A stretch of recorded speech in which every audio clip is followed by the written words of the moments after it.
আমি এটা কি দেখতেছি ম্যাডাম, আপনার এই অবস্থা কেন? কইছিলাম না গরিব হয়ে যাবো, গরিব হয়ে গেছি। আপনি দি আমাকে মতো কথা কন। আমি সবই পারি। এই বেশ কেন ম্যাডাম? রাজু সাহেবের লেগা, উনি তো ধনী পছন্দ করে না, তাই আমি গরিব হয়ে গেলাম। আপনি তো গরিবই সহ্য করতে পারবেন না, আপনি তো ধনী মানুষ, অনেক কষ্ট। আমার স্বামী যদি পারে, আমিও পারবো। আপনি তাহলে সিদ্ধান্ত নিয়েই নিছেন। হ, চলে ওই যে রাজু আইতেছে, আপনি এখানে খাড়ান, আমি আগে দিয়ে কথা কই। সালামু আলাইকুম কাকা। ওয়ালাইকুম সালাম। আপনার সাথে আমার একটু কথা ছিল।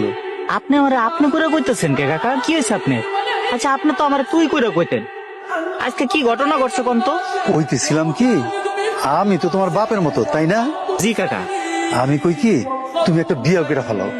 এটা আপনি কি কইলেন কাকা? আমি গরিব মানুষ, নিজেরই পেট চালাইতে পারি না, আমারে মাইয়া দিব কেডায়? মাইয়া আমি দুমু, আমার এক দুঃসম্পর্কে ভাতিজি আছে। হাই তানিয়া, এদিকে আয় তোমা।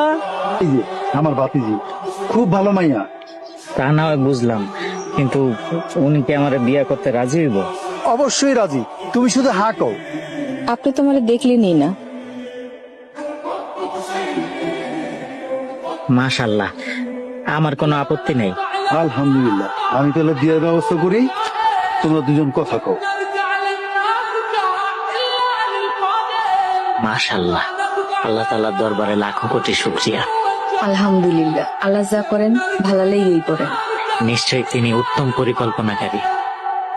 আপনি ঘর বাড়ি দেখে তো মনে হয় না আপনার অবস্থা অতটা খারাপ।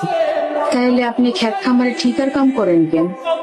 আব্বা মরে যাওয়ার পরে সহায় সম্পত্তি জমি জমা যারাই খেয়ে গেছিল সব চাচারা দখল করে নিছে, আত্মসাৎ করছে। আমার কপালে এই ভিটা বাড়িটাই জুটছে খালি। তাহলে আপনি আপনার চাচাবুর কাছ থেকে জায়গা জমি সব ফেরত নিয়ে আহেন। কি দরকার, গরিব মানুষ খাইতেছে খাক। আমি সমস্ত বিচার আল্লাহর কাছে দিয়ে রাখছি। গরিবের হক যারা মাইরা খাইলো, ও বিচার আল্লাহই করব।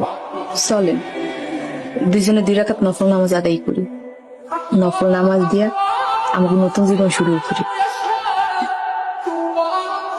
আগুন জ্বলছে না কেন? এত চেষ্টা করে আগুন জ্বলাতে পারছি না। হাই হাই, কি করতেছ? এমনি কেউ রান্ধে নাকি? হ্যাঁ, এত খড় দিলে তো খালি ধোয়াই বাইরে হইবো, আগুন জ্বলবো না তো। আগুন জ্বালাই তো এই যে দেখ, আগে ফু দিয়া বাতাস দিতে হয়, বাতাস দিলে তারপরে এই খড়ের মধ্যে আগুন জ্বলবে। এই দেখো আমি তোমার শিখিয়ে দিতেছি।